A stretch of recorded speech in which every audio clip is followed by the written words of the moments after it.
The given question, they have mentioned Peter invested a certain amount of 10% interest rate. This is Peter, 10% interest rate. This is simple interest. He invested in simple interest, and for 2 years.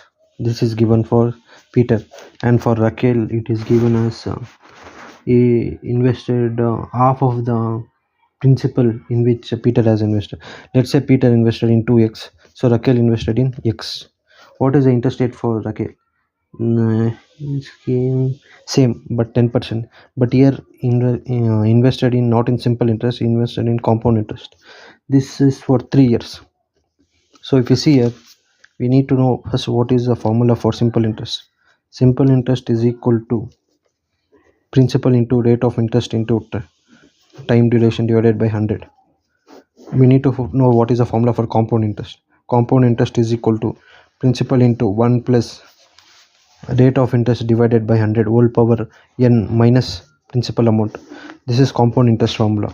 And if you see here, if we solve this, let's take what is the principal amount for Peter given as 2x, and we need to find what is the rate of interest, that is 10%.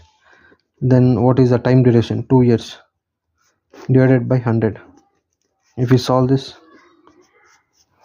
simple interest, it is given as 4x by 10.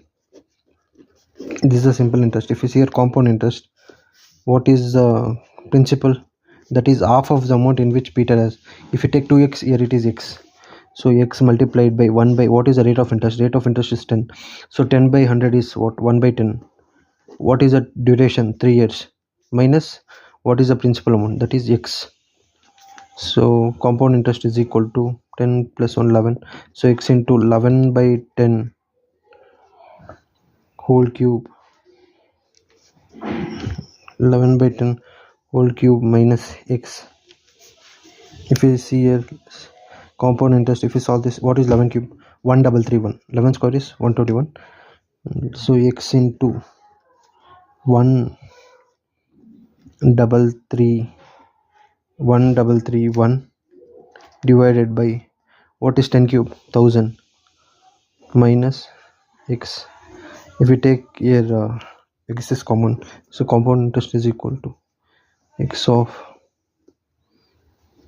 or x into 1331 x minus, take the denominator, that is 1000x